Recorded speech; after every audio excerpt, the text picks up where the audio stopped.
another topic comes to mind, or you have a question about anything we've talked about, right on these, drop it in there. Make sure nobody dropped one in already. And we'll try to get to that next time. We're just going to lay the groundwork tonight, but we're going to get into the real meat of studying not next Wednesday, right here, because we got so many out for the mission trip. I'm going to skip that Wednesday on marriage. We'll do something back here, but I'm not going to do marriage that night. And then the Wednesday after that, we'll go back to our marriage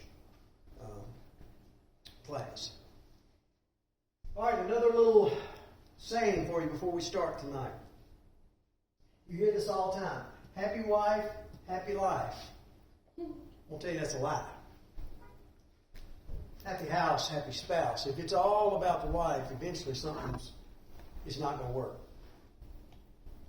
So if you want to jot that down in your book, it's just a little saying to remind you. Everybody says, happy wife, happy life. But that means it's only focused on one person. What if we've been talking about marriage? It's not 50-50. It's 100-100. So it can't be. Where's? Jesus. Oh, almost here. Okay. Hey. My pens are over there. So, the question tonight is why did we choose to study marriage? Why should we study marriage?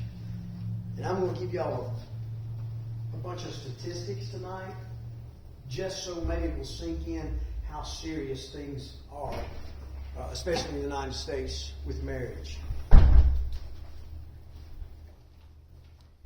Anybody know what the divorce rate is? 28%. 28? I thought it was like 50. Oh, like 70. 60. Okay, I thought it was 1 in every 2. Man, y'all are all over the place. 20-something, 50, 70-something. I think it's pretty high. Okay, it's hard to pin that down. But let me give you the statistic. 50% of marriages end in divorce. One half. There's more to it than that. Guys, in those divorces, 70% of the time it's the lady that says, I'm done. She gets fed up. 70% of the time, the lady files for divorce. Now here's the scary part.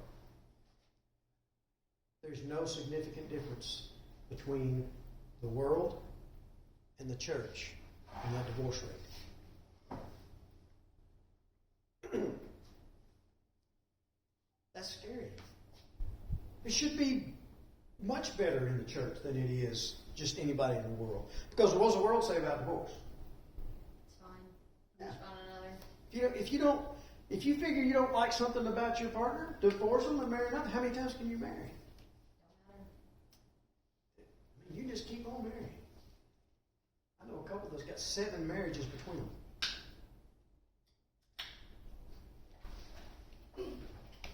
Just, I guess you keep trying to get it right.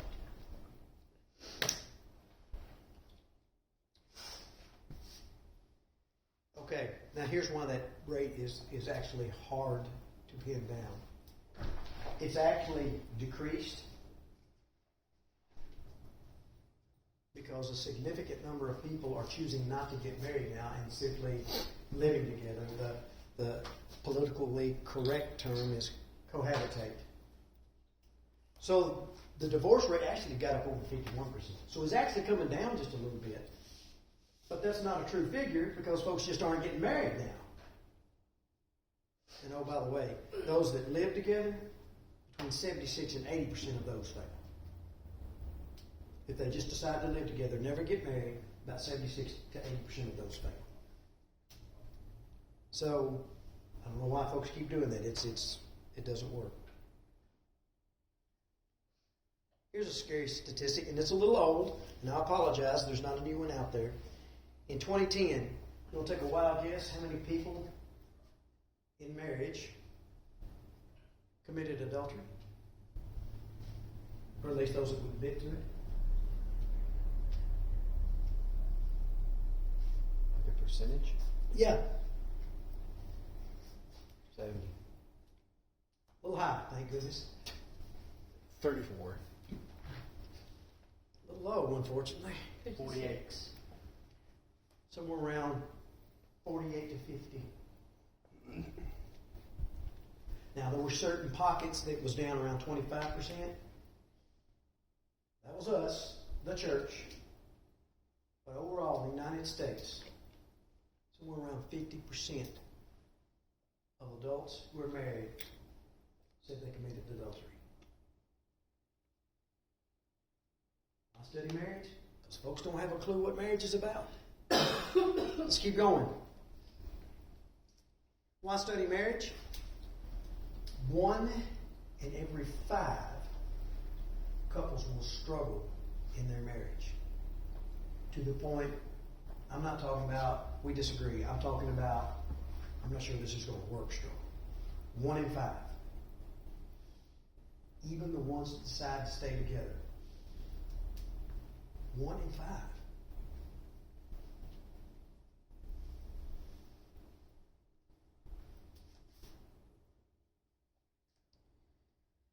Um, 2021.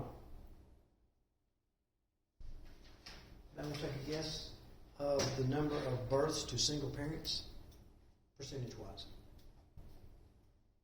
Single mothers. Now, they may have someone cohabitating, but they're not married. Anybody want to take a guess? And this is 2021, so it's a little old, but it's not all that old. Anybody want to take a guess? Over 50%. 64. A little high, thank goodness. Yeah, I was expecting it to be 50 as well. 38. You're real close. 37. Right at 40%. Now, let me say that again so you catch this. In 2021, 40% of all births in the United States were to unwed mothers. 40%. 4 out of every 10 kids that were born to unwed mothers. That's why we're studying marriage.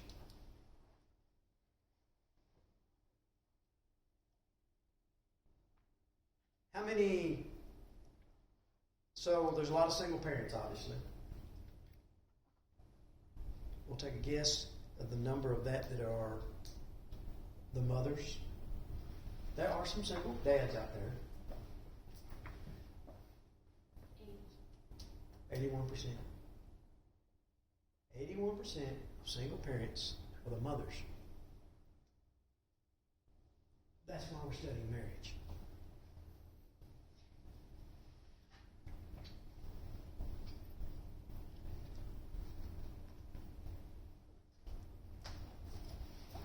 Now I'm going to get to a statistic that kind of heads a different direction. One of the highest contributing factors to having believing and faithful children is that mom and dad stay together.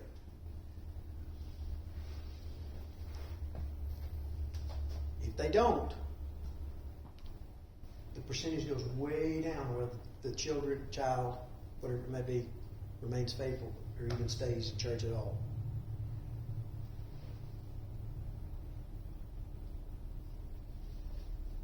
Why study marriage? We've already looked at it in Ephesians 5, where Paul uses the analogy of Christ and the church as a husband and a bride. Pretty important.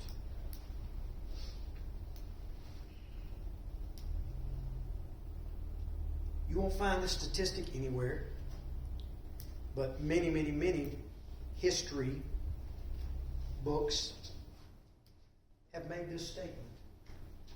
The cornerstone of any healthy society, keyword healthy, can you guess? Family? Another F word. Faith. any society that has collapsed. Family unit degraded, and their faith degraded. Throughout history, it has repeated itself over and over and over and over again. And that's why we're studying marriage.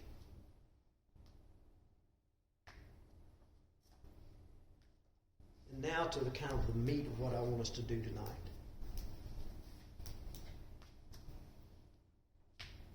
Planning a wedding, right? Well, the couple's not in here. They're planning a wedding. Planning a wedding. A month before us. A month before? How long have you been planning? Probably like a year, a little over a year. How long have you been planning? Since October. I don't know how many months that's been. Over a year. Because what all do we have to do? I mean, you don't have to go into details, but think about, just tell me some of the things where you've got to plan to make sure they're right. Food.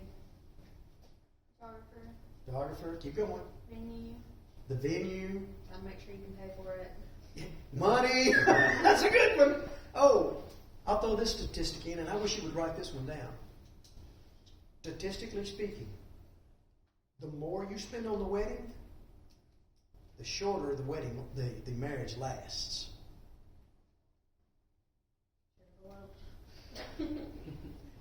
Talked to Aunt Anna, she said she wished that they had spent all that money. Now, I'm not saying don't have a nice wedding. But these weddings that are costing 40, 50, up to 100,000, statistics say those marriages are not going to last.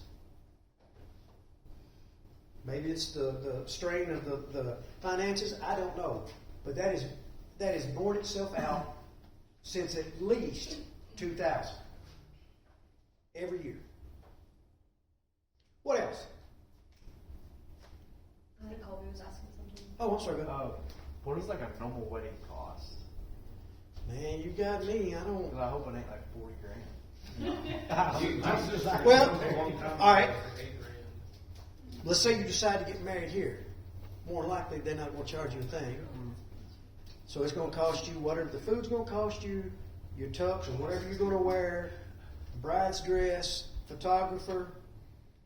And then a venue's gonna cost, if you go to a. Yeah, a venue's gonna cost you thousands. Anywhere from 3 to 20,000, depending on your venue, probably.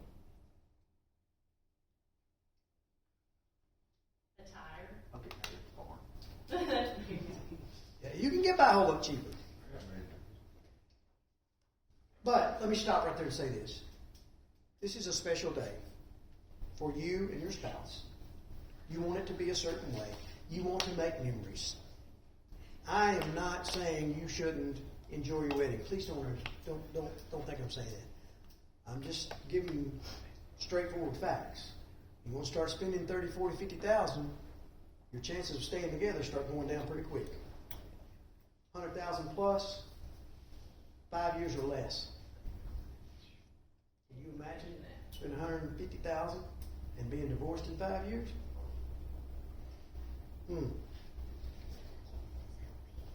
So, you spent, and y'all have to answer this, you spent a year planning.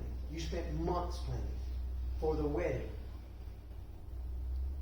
Have you planned for the marriage? You don't have to answer that, but I want you to think about that. Because here's what's happening. Everybody plans for the big day. And the big day is just the beginning. Now you got the rest of your life to live together. Have you planned things out? And things like that is what we would hit during premarital counseling. And we're going to talk about some of those things. But that's what folks, one bride actually said after they were at the reception and she was talking to some folks, she said, "Whew, I'm glad the hard part's over." Oh, honey. No. That was the easy part. So, somebody go to Proverbs chapter 24.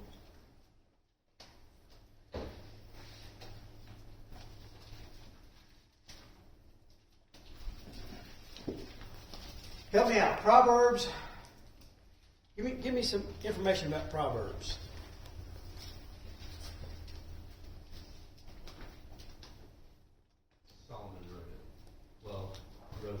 9 chapters, and then We're not real sure. not real sure about the rest. A lot of it's attributed to him, though. Okay. Yeah. Chapter 24. Has a lot of 20. 24. has a lot of like tidbits of wisdom. Okay, absolutely. They are tidbits of wisdom. We go there to look for wisdom. Were these laws that were given to anyone? No. So, these are general statements of wisdom that, hey, if you'll follow these, generally, most of the time, things will work out a whole lot better for you. All right, somebody read Proverbs 24, I believe, verses 2 and 3. Is that right, Dino? 3 and 4. 3 and 4, excuse me. Through wisdom a house is built, and by understanding it is established. By knowledge the rooms were filled with all precious and pleasant riches. Through riches, a what? A what is built? House. A house. And when you think about a house, what do you think about? What are you doing right now? You're building a house. Sometimes you need to go back to the original language, because that was translated house. Give me the first words before the word house. Through wisdom A house is built. a family. The word house means family, to acquire children. So let's read that way. Oh. Through wisdom a family is built, and by understanding it is established. By knowledge the rooms are filled with all precious and pleasant riches. You're building a house. Tell me what you're doing to build a house. Has somebody frame it, do the foundation and frame it, and electrical and heating and air and sheetrock and paint and pry and countertops and cabinets and money and when they keep going there, no. I think we're getting the idea. Don't let one just don't. Just don't buy one already finished. Well, that's a headache too. We understand what the word build means. How do we build a family? It's different for everyone, but you start with the foundation typically every time. And from what we've been studying, what does the foundation have to be if it's going to be a successful family, a successful home? Christ and A man and a wife that's going to stay together. that's right. You choose to get married. Folks, you choose to stay together. And that's a choice you have to make every day you get up.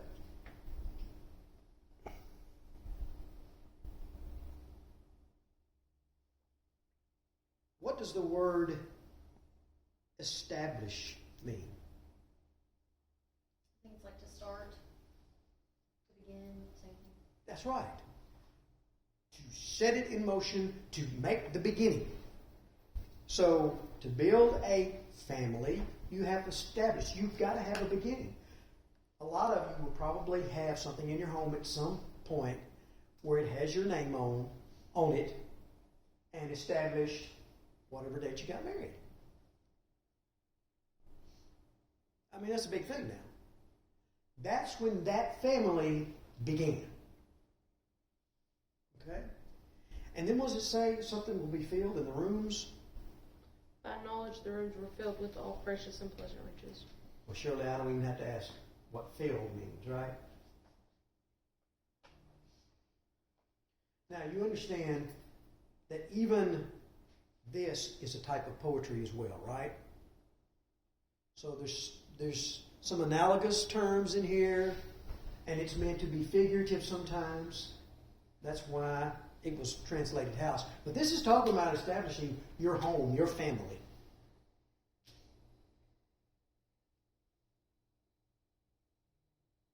Let me ask you something. How many different contractors did you have to go to? Subcontractors, Yeah, a lot. a lot. Probably So you mean you went and talk to folks who were professionals in building your house on that particular area. Do you know what was the statement in the book? You'll go talk to a contractor. I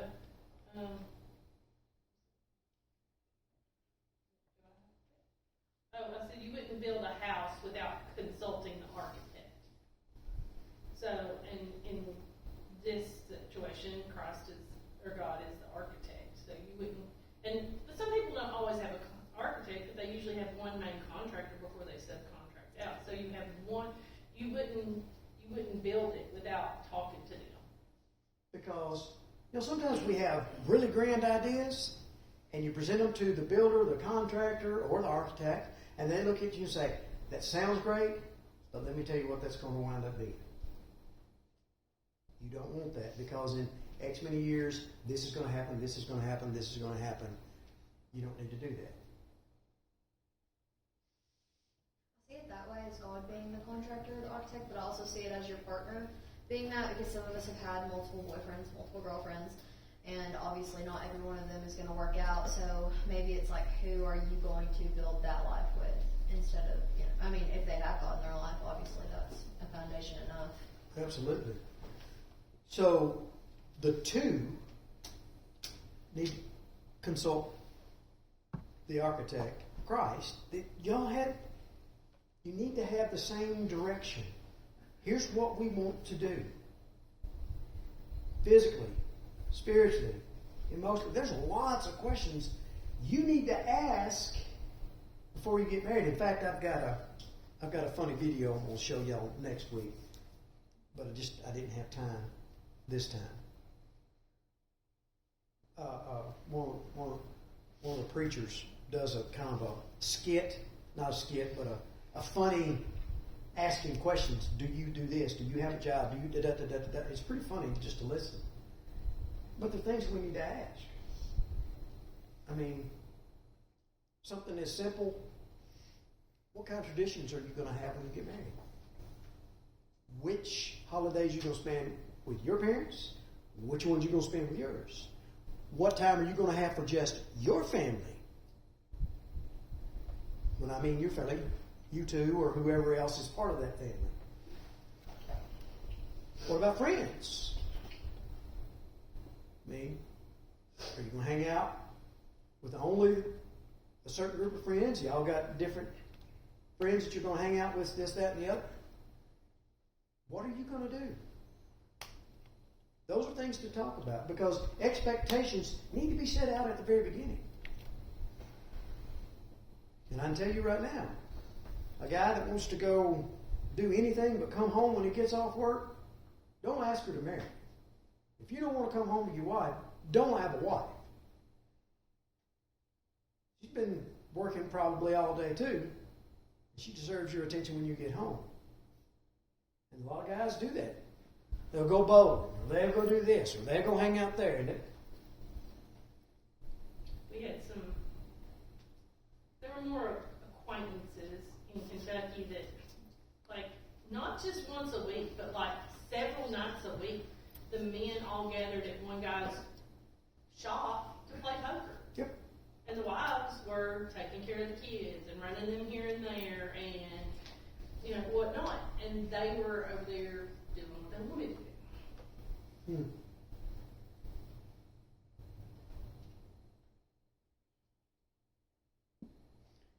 All right, let's talk about the cost. Proverbs tells us about building it, but it says, here's what you're going to have to pay with to build a spiritual home. Number one is wisdom. What is wisdom? I think it's knowledge through experience. Knowledge through experience. Keep going. The fear of the Lord. The man that wrote this many times is considered what was his title? Solomon. He's considered what in the Old Testament? The wisest man. What about some of the decisions he made? 900 concubines. There's 900 mistakes right there. Yeah. That's besides the number of wives. and some of the other things that he did. He was considered the wisest man. What is true wisdom? It's being able to take that knowledge that you've learned and use it, apply it. Understand that in this situation, I've had something like this happen before. This is how I should handle this. Wisdom is the person that makes a mistake, learns from it, and doesn't do the same mistake again. Now, that doesn't mean you won't make a different mistake. That's wisdom. That's what it's going to cost you. How do you get wisdom? You said it's knowledge through what? Experience. Experience. Experience is quite a hard schoolmaster sometimes, and those lessons are quite hard. How did most of you learn that the stove eye is hot when it's red?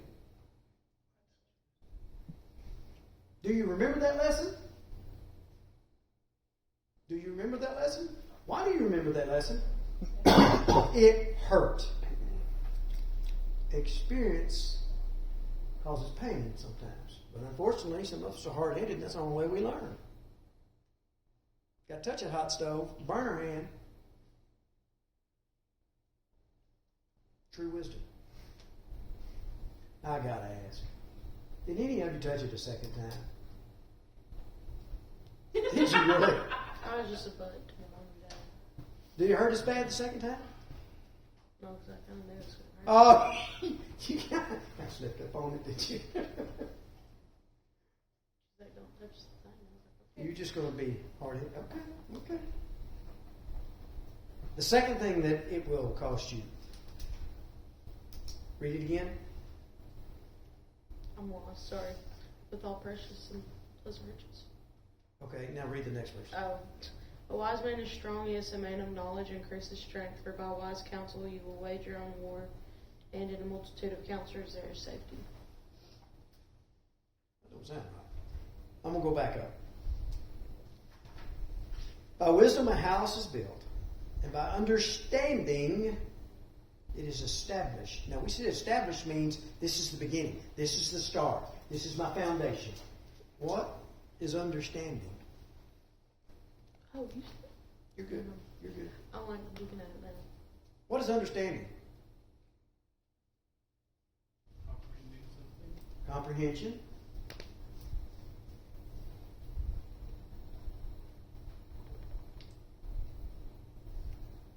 I would also say knowing through doing, because like I'm just thinking about math class right now, and if I could do it, then I could understand it. Sometimes it does take doing it to understand it. The path to understanding it also means you know the wrong way to do it too. That's a very good explanation. Again, learning from, hey, that didn't work. Maybe I won't try that again. And most of us have pretty good experience with that. Doing the wrong thing. Figuring out, you know what, that didn't work out too well. I don't want to do it again. Occasionally we get it right. That feels pretty good, doesn't it? That word understanding there in the original Greek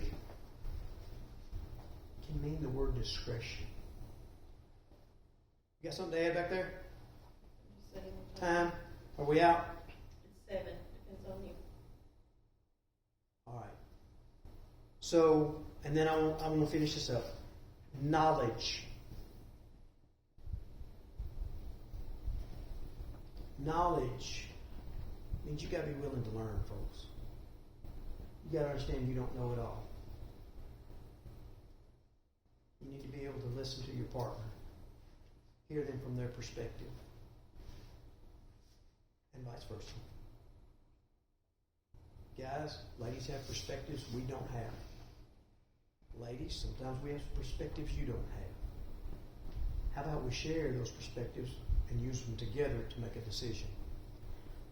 We'll work on this some more next time. I have got to hit the road. I'm sorry I have to leave early. You guys can hang out back here and talk some more about what we've talked about tonight, or you can just hang out, or unless you've got something you want to do. You ready to roll?